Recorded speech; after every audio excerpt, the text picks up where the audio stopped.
Howdy folks, and welcome back to another episode of Tyria Talk. My name is Richie, and this show is all about the awesome sauce that is the upcoming MMO, Guild Wars 2.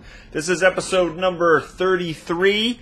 It's actually 33B because I already recorded this episode with my microphone on mute, and I have to do it all again, but that's okay. I will do so anyway. So today I'm going to be talking about my ramblings post-beta. So the third and final beta weekend for Guild Wars 2 is over. There will be no more betas, and that means we can have post-beta ramblings. I don't know. I do actually think that ArenaNet could actually come out with another stress test at some point. Snapple's bark. Obligatory. They could actually do another stress test at some point before launch. I think it would probably be pretty smart for them. They can collect all the data that they have, and I don't know, this is like the collecting data gesture.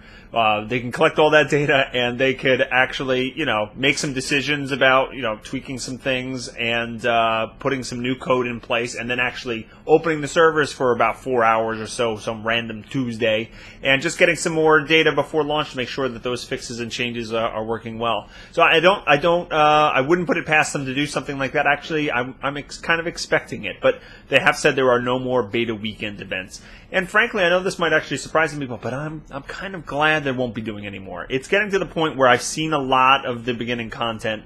I don't really want to progress any further because I kind of want it to count, and I want it to, I wanted to keep the experiences fresh for launch. And also, beta weekends are a lot of work.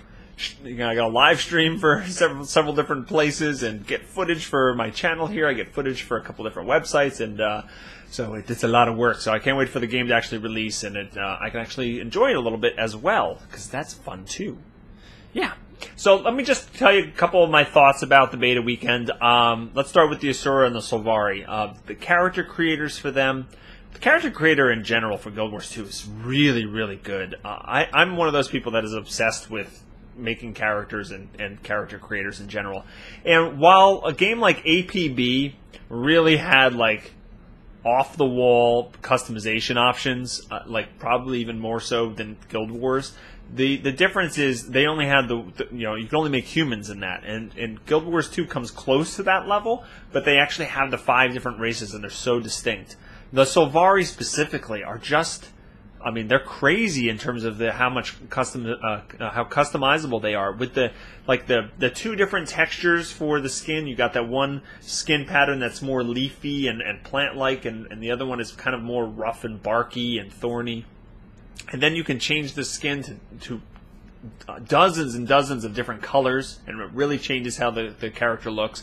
And on top of that, you have the bioluminescence, where you turn off the lights and then they have glow effects on them, and you can color that in different color. So you can make Sylvari, like, you can give them like a wintry theme, or you can give them, you can make them look like have bright red skin and be like part of. They look like fire elementals almost. By the way, I tried the name Firewood. That was taken. I also had a warrior Sylvari that I was going to name Spruce Willis, and I thought I was so creative, but that was taken as well. Can you believe that? Spruce Willis. Anyway, so I thought in general the character creator for the Sylvari was absolutely amazing. The Asura I thought was really well done as well. I do have a critique though. The critique I have is, especially on the male side, the male Asura, I think it only had 9 different hairstyles, and I didn't really dig any of them, and I went with bald. That actually looked the best to me. So I don't know if they're going to be beefing up the number of hair options or changing them before launch, but it didn't seem to be that many choices on the Asura male. But other than that, I loved how each different face made them look really different. You have some like wide-eyed and look curious and cute, and then some of them are look grotesque and just downright nasty.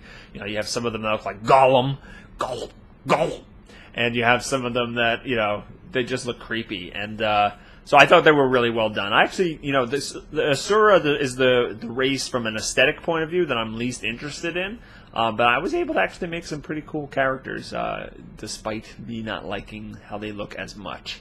And aesthetically speaking, I just don't usually go for the diminutive, smaller races as much. I like the races to be taller than small.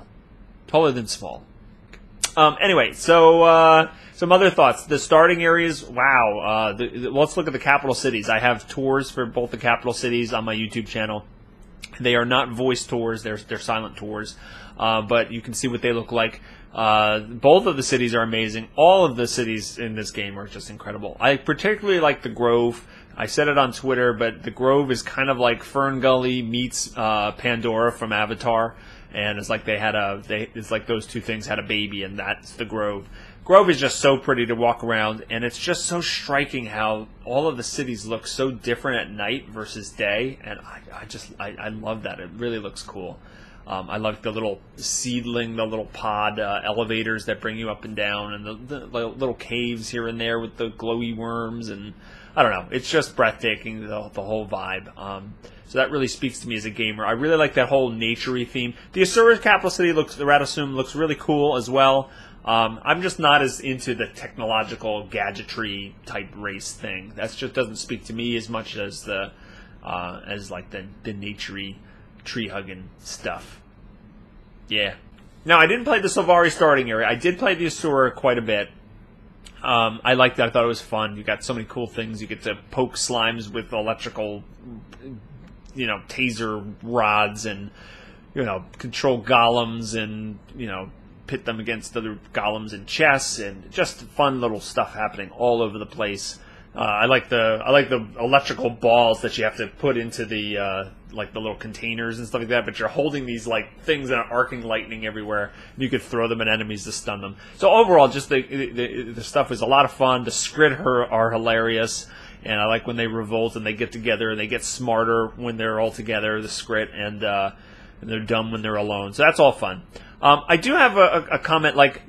Some of the feedback from the other beta weekends was that you would actually not be high enough level to kind of advance by the time you get there. Meaning, you can go around doing renowned hearts and dynamic events, but eventually you actually kind of have to go back and repeat some dynamic events because you weren't ready to move on to the next section. And I did find that that's gotten better in a lot of those other starting zones for the humans, the Norn, and the Char.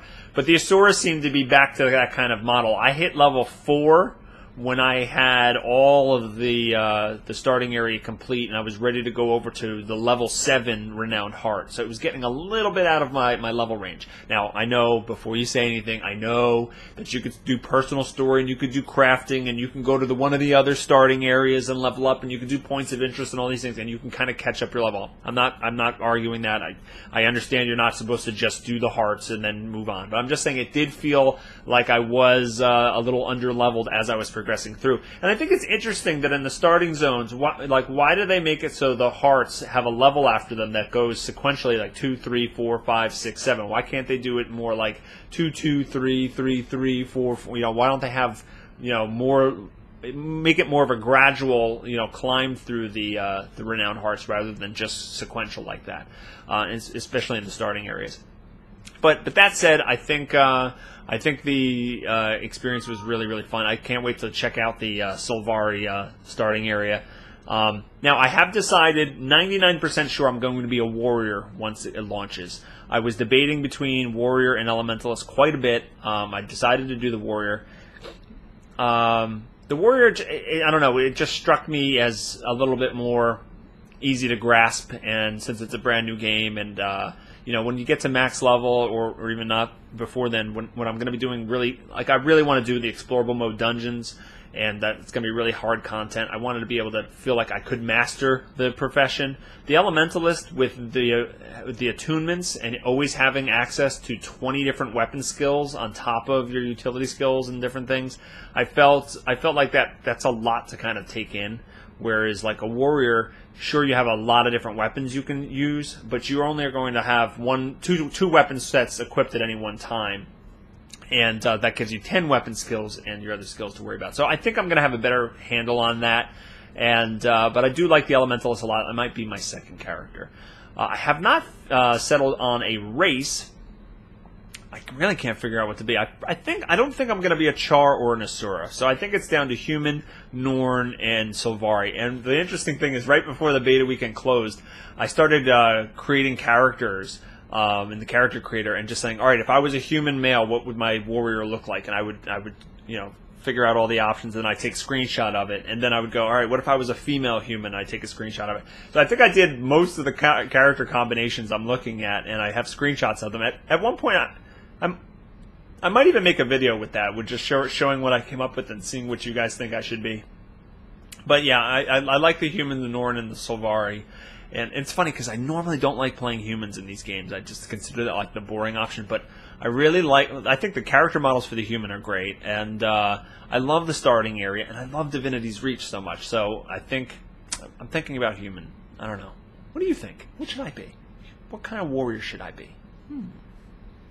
Anyway, let's move on, shall we? Vistas. Let's talk about Vistas. This is the first time we actually got to see Vistas. I immediately was drawn to doing them. As soon as I would see one of them, I'm like, oh, I gotta get that. How do I get that? I really have to get that. How do I get that? So I had to kind of do that a lot. I actually made a couple videos. There's one up on my YouTube channel now for Ratasum. I only show you how to do 2 of the Vistas, and they're not too difficult. But I have another video coming out soon with the Sylvari, where I do all 6 of the Vistas in the Grove. If YouTube would just approve the monetization and stop being inconsistent, I could get that up on YouTube. So please, come on, do me a solid. Come on. All right. So yeah, I like the Vistas a lot. I think that they're really fun. I love that the developers have a chance to show off their absolutely incredible art design in the game and show you these panoramic views. I love that it is not just a canned animation that they show you. It's actually live footage. So characters, other players, and NPCs that are in the area are shown. And what this is already doing is creating this environment where people want to share these really creative ideas. Like there is a video out there with 50 char diving off the diving board on the top of that lion arch kind of ledge. And somebody clicks the Vista as these 50 char are jumping, and it actually gets the cinematic panoramic view of those people jumping off. So we're going to see the community actually try to figure out creative ways to make funny videos using Vistas, and also creative and cool videos using these Vistas. And when a game developer puts something like this in there, it is just so successful because the people want to make videos that stand out. They share it, and the community just gets stronger because of that, and it supports the game because it gets the game a lot of footage. So I think Vistas are actually going to be a great source of community-driven content that is going to provide a lot of entertainment for us. So I love Vistas. Now, I know some people have a problem with the Vistas being included in the map percentage. Like if you want to complete a map, you have to do all of the renowned hearts, you have to find all the points of interest, and now you have to do the Vistas. Some people don't like that. Some people don't want to have to do platforming or jumping puzzles in order to get map completion. There's a couple things. I mean, I can understand that point of view. There's a couple things I'll say to that.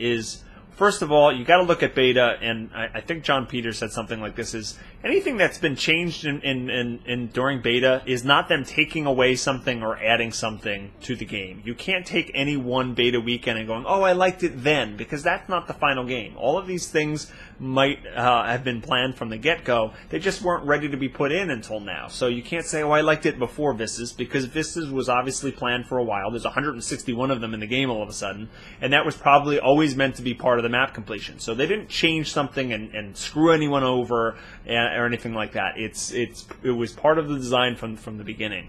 So you can't look at Beta Weekend 1 and go, I like how it did it there. Why did they keep it like that? Because that's not how they intended to do it. The other thing is you got to keep in mind some people might not like renowned hearts, or some people might not like points of interest, but it doesn't matter. They still have to go get them if they really crave that 100% completion. Now, the one argument that I think is a little bit valid, but it is what it is like, what if somebody's just physically not able to have the dexterity to do a jumping puzzle? I don't know how hard the Vistas get. I know the jumping puzzles get ridiculous, just the plain jumping puzzles, but the Vistas seem pretty easy in the beginning. I don't know how hard they get later on, but there is some merit to that some people who might want to put forth the effort, they might want to get full 100% map completion, but just not be physically able to because of their manual dexterity. And I kind of get that, but at the end of the day, if you can't get 100%, what does that really mean? I know some people really like that, and personally, I'm going to want to do that as well. But it's not totally game breaking. It's not like, oh, you didn't get 100%, huh? Well, I guess you can't continue playing because you didn't get that, or you can't see this really cool content over here because you didn't get 100%. So there's nothing like that, so I don't consider it totally game-breaking, maybe just slightly disappointing. So that's kind of how I feel about that. Yeah, that's how I feel about that. All right, so we have less than a month to go. August 25th is the Head Start, Saturday, August 25th. If you pre-purchase a copy, you can play that day. Otherwise, you have to wait till the 28th, Tuesday the 28th, to play. If you want to reserve character names in Guild Wars 2, you got to do this right away. You have to own a copy of Guild Wars 1. You have to log in to Guild Wars 1 and save a name. Now, the name has to have a space in it, so it has to be something like Richie Space Procopio, because that's the only kind of names that are accepted in Guild Wars 1. So all of the one-word names, like Bamboo, will actually be up for grabs for Guild Wars 2 come launch. All the one-word names, like Kneecap, those will be available because that's a one-word name. But if you want a two-word name or a multiple-word name, you can reserve them now by doing Guild Wars 1. I think you have until the end of July, so it's only a couple more days. So get in there quick and reserve your names. And I think that's going to wrap things up. So I hope everybody enjoyed this video, first of all. And please subscribe to my YouTube channel so you can be notified when future videos are released. There's actually an option when you subscribe so that it just shows up in your feed on YouTube, or you can actually get an email every time. And an email would be cool because then you can click on it and be one of the first people to see it. And that makes you cooler somehow. But you can also leave me a comment in the comments field below. And this is very important. Like and favorite my video if you like what you're seeing, because that helps me get searched more often on YouTube. And you can also contact me with any questions in the comments field. But you can also contact me on Google+, Facebook, and Twitter. I appreciate all the support, and I hope everyone has a great day. Snapples, he's the best. Do do do do.